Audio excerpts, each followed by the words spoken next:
ఇచ్చినారు. అలాగే శ్వేతాశ్వాలను పూరించినటువంటి రథం పైన ఆసీనులై ఉన్నటువంటి కేశవుడు, అలాగే పాండవ మధ్యముడు అంటే కృష్ణుడు అలాగే అర్జునుడు ఇద్దరు కూడా తమ తమ శంఖాలు అయినటువంటి పాంచజన్యాన్ని, దేవదత్తాన్ని పూరిస్తారు. పూరించడం అంటే ఊదడం, శంఖాన్ని ఊదడం. అలాగే పౌండ్రం దద్మౌ మహాశంఖం భీమకర్మ వృకోదర. పౌండ్రం అనే మహాశంఖాన్ని భీముడు పూరించినాడు. రుకోదరుడు అన్న భీముడే.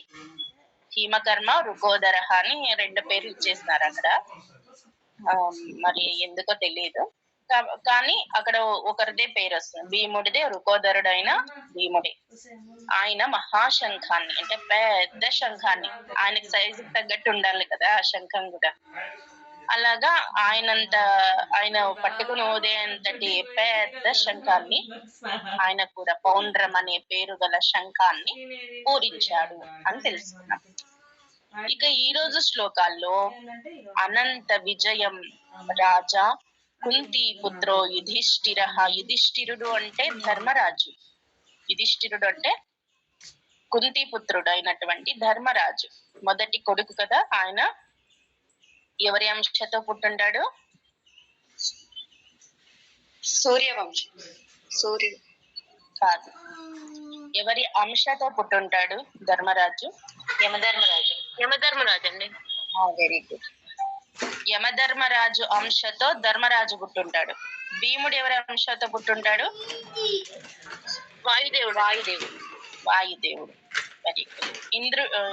ఇంద్రుడి అంశతో పుట్టిన వాళ్ళు ఎవరు? అర్జునుడు. మ్యామ్ కొంచెం స్లోగా చెప్పండి మ్యామ్, నోట్ చేసుకుంటున్నాం. అర్జునుడు అండి. యమధర్మరాజు అంశతో ధర్మరాజు పుడతాడు. యుధిష్ఠిరుడు అని కూడా రాసుకోండి. ధర్మరాజు పేరే యుధిష్ఠిరుడు. మొదటి పేరు ధర్మరాజుకి, మొదటి పేరు యుధిష్ఠిరుడు. నామకరణం చేసింది అలాగనే, కానీ ఆయన నడవళికని బట్టి, ఆయన యొక్క ఆచరణను, ధర్మాచరణను బట్టి ఆయనకు ప్రజలందరూ ధర్మరాజు అని పిలిచారు. యుధిష్ఠిరుడు అంటే ధర్మరాజు. వాయుదేవుని అంశతో భీముడు పుడతాడు. అందుకే ఆంజనేయ స్వామి భీముడు ఏమవుతారు? అన్నదమ్ములు అవుతారు. వాయుపుత్రుడే కదా ఆంజనేయ స్వామి కూడా. అవునమ్మా. వాళ్ళిద్దరు అన్నదమ్ములు. అలాగే మేడం ఒక్కసారి ఇప్పుడు ఈ అంశలు అనేది ఎలా తెలిసింది మేడం? వాయుపుత్ర మహాబల అని ఆంజనేయ స్వామి దండకం చాలీస ఇవి చదువుతున్నప్పుడు తెలుస్తుంది. ఇంద్రుడు అంశ ఇవి అంటున్నారు కదా మేడం. చరిత్రలో అవన్నీ పురాణాలు చదివితే తెలుస్తాయి మేడం. అవి బుక్స్ లో ఉంటాయా మేడం? పాత పురాణాలు ఇవి పురాణాల్లో ఉన్నాయి ఇవన్నీ. Okay madam. పురాణాలు చదివితే తెలుస్తుంది. కుంతికి వీళ్ళ వల్ల కదా మేడం. కుంతికి ఒక మంత్రం వలన, ఏం వాళ్ళు శారీరకంగా కలిస్తే కదా వీళ్ళు పుట్టింది, ఒక మంత్రం వలన వాళ్ళు ఈమెకు వీళ్ళు ఇచ్చిన పిల్లల్ని ఇస్తారు ఒక మంత్రం వలన. ఆ మంత్రం దుర్వాస మహర్షి ఇచ్చుంటాడు కుంతి మాతకు. భవిష్యత్తు తెలుసు కాబట్టి వాళ్ళకు. దుర్వాస మహర్షులు అంటేనే భవిష్యత్తు తెలుసుంటుంది. భవిష్యత్తులో ఈమెకు పిల్లలు పుట్టే అవకాశం లేదు భర్త ద్వారా అని తెలిసిన దుర్వాస మహర్షి అప్పుడు ఒక మంత్రం చెప్తే, నువ్వు ఏ దేవుణ్ణి తలుచుకొని ఆ మంత్రం చెప్తే ఆ దేవుడు నీకు వచ్చి వాళ్ళ అంశతో ఒక బిడ్డని ప్రసాదించి పోతారు అని ఒక వరం ఇచ్చుంటాడు. కుంతి చేసిన సేవలకు సంతృష్టి చెంది ఆ మహర్షి ఆమెకు ఆ వరం ఇచ్చుంటాడు. ఆమెకు యూజ్ అయింది అది. ముగ్గురు కొడుకులనే కన్నది కుంతి మాతకు. ముగ్గురే కొడుకులు, 5గురు కాదు. కానీ కర్ణుడు ఉన్నాడు కదా మేడం, సూర్యుని అంశతో ఫస్ట్ స్టార్టింగ్ లో కర్ణుడు పుట్టాడు కదా. అవును, కర్ణుడు అంటే ఆమె పెళ్లి కాకుండా ముందు కన్నది ఆమె. ఆయన మంత్రోపదేశం చేసిన తర్వాత అది ఎంత వరకు పనిచేస్తాదనే ఉద్దేశంతోనేమో కుంతి మాత సూర్యుడిని ఆరాధిస్తుంది. అప్పుడు కర్ణుడు పుడతాడు కదా.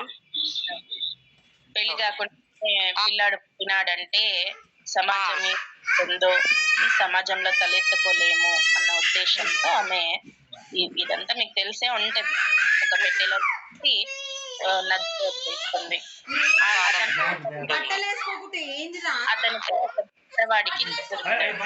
అవును. అది పాండురాజుతో ఉన్నప్పుడు పాండురాజుకి ఇంకా కలిస్తే పాండురాజు చనిపోతాడు. ఒక మహర్షి శాపం ఉంది.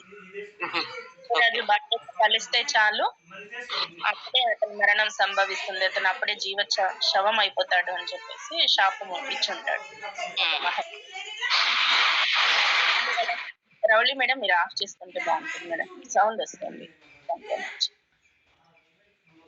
కాబట్టి అలా శాపం ఇచ్చినందువల్ల ఇప్పుడు కుంతితో కానీ ఇప్పుడు పాండురాజుకి ఇద్దరు పెళ్ళాలు, కుంతి మాత అలాగే మాద్రి, ఇద్దరు పెళ్ళాలి వాళ్ళు. పాండురాజు ఎవరి దగ్గర కలిసినా చాలు అతను చనిపోతాడు, పిల్లలు లేరు. ఏ తండ్రికైనా ఉద్ధరించేవాడేవాడు కొడుకులు లేరు. ఇంకప్పుడు పాండు మహారాజు యొక్క అనుమతి తీసుకొని కుంతి మాత వీళ్ళని కంటుంది, వీళ్ళ ముగ్గురిని కంటుంది. ఎవరిని? ధర్మరాజుని, భీముడిని, అలాగే అర్జునుని కుంతి మాత కంటుంది. ఇంకిద్దరు ఎవరు? పాండవులు అయిపోతుంది. ఎవరికి మేడం మరి అర్జునుడి ఎవరి అంశ మేడం అయితే?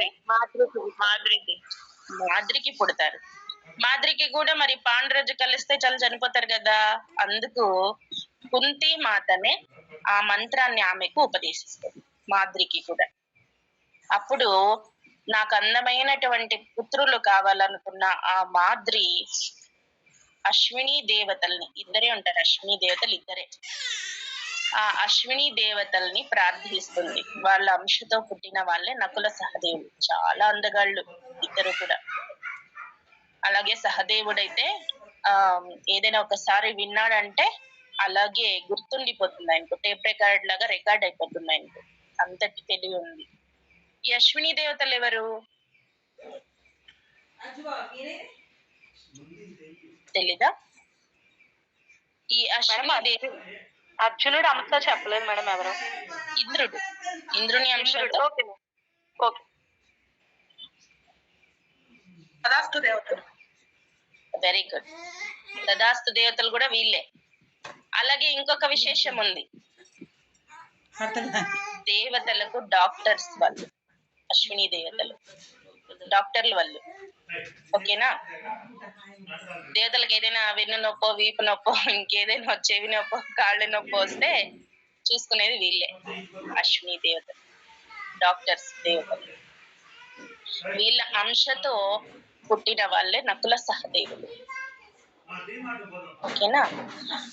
వీళ్ళందరూ దేవతల అంశతో పుట్టారు.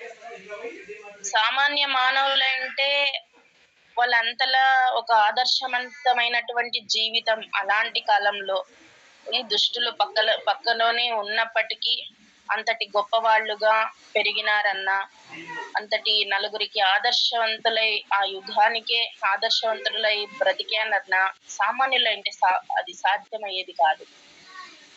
భగవంతుడు దేవతల అంశతో పుట్టినారు కాబట్టి అది వాళ్ళకి సాధ్యమైంది.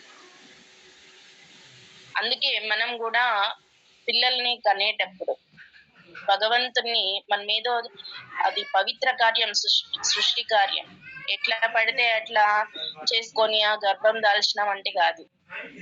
మనము ఎవరికైనా మన వాళ్ళకి చెప్పండి, తెలిసిన వాళ్ళు ఉంటే గర్భం దాల్చడానికి వాళ్ళు ఇంకా ఆ టైంలో ఆ స్టేజ్ లో ఉన్నారంటే వాళ్ళకి చెప్పొచ్చు. మనం పవిత్రమైనటువంటి భావాలతో అసుర సంధ్య వేళ కలవక, పగల్లో అస్సలు కలవక, రాత్రిలో మాత్రమే కలిసి సంభోగం చేసి మంచి మనస్సుతో, శుద్ధమైనటువంటి మనస్సుతో ఆ భగవంతుని తలుచుకుంటూ ఆ సమయంలో కూడా, సృష్టి కార్యం కాబట్టి ఇది, పుట్టేవాడు లోక కళ్యాణ కారకుడైతే చాలు, ఇంకా అంతే. అది వద్దు అనుకుంటే లోక కంటకుడు కాకుంటే చాలు అనుకుంటూ మనము సంభోగం జరిపినా అంటే మంచి పిల్లలే పుడతారు. కానీ ఇప్పుడు ఏమైపోయింది అంటే తేడా లేకుండా పోతుంది రాత్రికి పగలకి. అందువల్లనే ఆ పుట్టే వాళ్ళకు కూడా చాలా సెన్సిటివ్ గా, చాలా ఒక మాట అంటే చాలా తట్టుకోలేనంతగా, చాలా వెరైటీగా పుడుతున్నారు. ఎప్పుడు అబ్దుల్ కలాం లాంటి వాళ్ళు, మహాత్మా గాంధీ లాంటి వాళ్ళు, వివేకానంద స్వామి లాంటి వాళ్ళు ఎప్పుడు పుట్టుకొస్తారు అంటే ఆ దంపతులు సంభోగం చేసినప్పుడు గాని, ఇంకా మిగతా ఏది ప్రాప్తించినప్పటికీ అదంతా భగవంతుని దయతోనే మనకు ప్రాప్తించింది అనే సంగతిని విస్మరించకుండా, అంటే మరిచిపోకుండా భగవంతుని ప్రార్థిస్తూ ఏ పని చేస్తున్నా, ఏ కర్మ చేస్తున్నా వాళ్ళు ఎలాంటి ఫలితాన్ని ఆశించకుండా ఆ ఒక కార్యాలని చేస్తూ ఉంటారు చూడండి. అలాంటి వాళ్ళకి పుట్టారు మహాత్ములు. మహాత్ముల్ని పుట్టడము అది దీంట్లో చెప్పినట్లు కశ్యప ప్రజాపతి 2 భార్యలు ఉన్నారు ఆయనకు, దితి, అదితి. అలాగే వాళ్ళు కాక వినుత, అలాగే ఆ ఇంకొక వెరీ గుడ్ కద్రువ. వినుత కద్రువలు. సద్గుణ సంపన్నులు కాని వాళ్ళు 100 మంది కావాలా, మనకి కీర్తి ప్రతిష్టలు తెచ్చే ఒక కొడుకు కావాలా అని అడుగుతాడు కశ్యప ప్రజాపతి 2 పెళ్ళాలని కూర్చోబెట్టి. కద్రువ ఏం చేస్తుంది, ఒక కొడుకు వస్తే ఏం ప్రయోజనం అని చెప్పి 100 కొడుకులు కావాలి నాకు అంటుంది. 100 కొడుకులు కావాలంటుంది. 1000 కొడుకులు, 100 కొడుకులు కాదు, 1000 మంది కొడుకులు కావాలి. కద్రువ మాత్రము వినూత మాత్రము కీర్తి ప్రతిష్టలు తెచ్చేవాడు ఒక్కడైనా చాలు స్వామి, నాకు ఒక్క కొడుకు చాలు అని అడుగుతుంది. అలా పుట్టిన వాడే గరుత్మంతుడు. ఎంతటి గొప్పవాడైనాడంటే వాళ్ళ అమ్మని దాస్యత్వాన్ని నుంచి, వాళ్ళ పిన్ని దాస్యత్వంలో ఉండే వాళ్ళ అమ్మని విడిపించడానికి అమృత కలశం పట్టుకొని పోతున్న అందరినీ ఎదిరించి, అక్కడ స్వర్గంలో ఇంద్రాది దేవతలందరూ ఉంటారు. కలశం, అమృత కలశం ఉంటది కదా, ఆ అమృత కలశం చుట్టూ చాలా మందిని కాపలా పెట్టుంటాడు చంద్రలోకంలో. కానీ వాళ్ళందరినీ ఎదిరించి కలశాన్ని తీసుకుని పోతున్నా స్వార్థ బుద్ధి లేదు ఆయనకు. నేను కూడా ఈ అమృతాన్ని తాగి మరణం లేని వాడిని అవ్వాలి అనే స్వార్థ బుద్ధి రాలేదు ఆయనకు.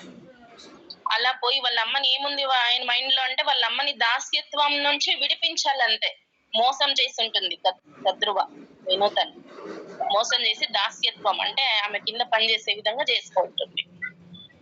అయినప్పటికీ అది తీసుకోకుండా, అలా ఆయన ఇది చేయకుండా వాళ్ళ అమ్మ దాస్యత్వాన్ని విడిపిస్తాడు.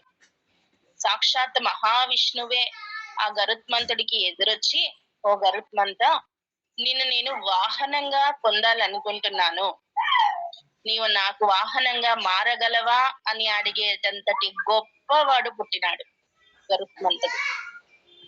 ఈ 1000 మంది ఎవరు అంటే కద్రువకు పుట్టిన వాళ్ళు పాము జాతి పుట్టించడండి కద్రువకి పుట్టింది.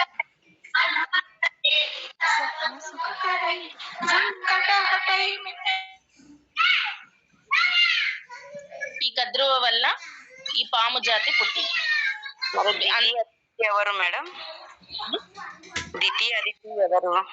దితి అదితి వచ్చి, దితి అంటే దైత్యుల తల్లి, రాక్షసుల తల్లి. ఓకే. అదితి దేవతల తల్లి. ఓకే. ఇలా జరుగుతుంది. సరే, మనం ఎక్కడెక్కడికో వెళ్ళిపోయాం. ఈ నకుల అనంత విజయం రాజా కుంతి పుత్రో యుధిష్ఠిర. అనంత విజయము అనే శంఖాన్ని రాజా, అలాగే కుంతి పుత్రుడు అయినటువంటి యుధిష్ఠిరుడు పూరిస్తాడు. యుధిష్ఠిరుని శంఖం పేరు అనంత విజయం అనే శంఖాన్ని పూరిస్తాడు. అలాగే నకుల సహదేవశ్చ సుఘోషమణి పుష్పకౌ. నకులుడు సహదేవుడు తమ తమ శంఖాలైనటువంటి సుఘోష మణి పుష్పక అనే శంఖాలని పూరించినారు. ఒకరిని చూసుకొని ఒకరు అందరూ కూడా యుద్ధానికి మేము సిద్ధమే అన్నట్టుగా ఆ శంఖాలని ఒకరిని వెనుక ఒకరు పూరిస్తూనే ఉన్నారు.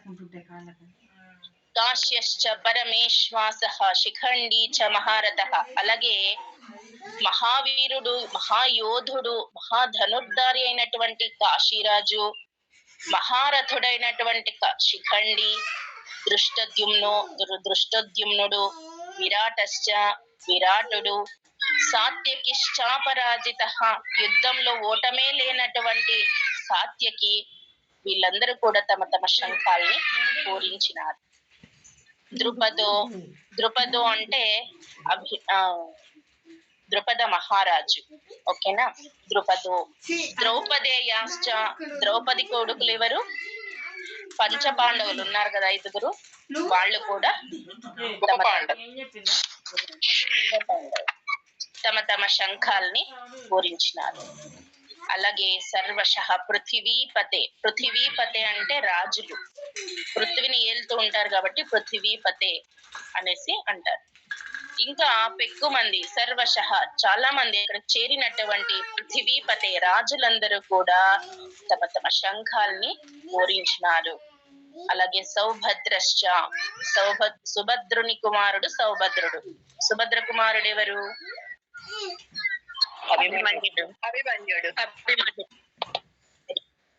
అభిమన్యుడు కూడా తన శంఖాన్ని పూరించినాడు. మహాబాహు అంటున్నారు. మహాబాహు అయినటువంటి సౌభద్రుడు అనగా అభిమన్యుడు కూడా తన శంఖాన్ని పూరించినాడు.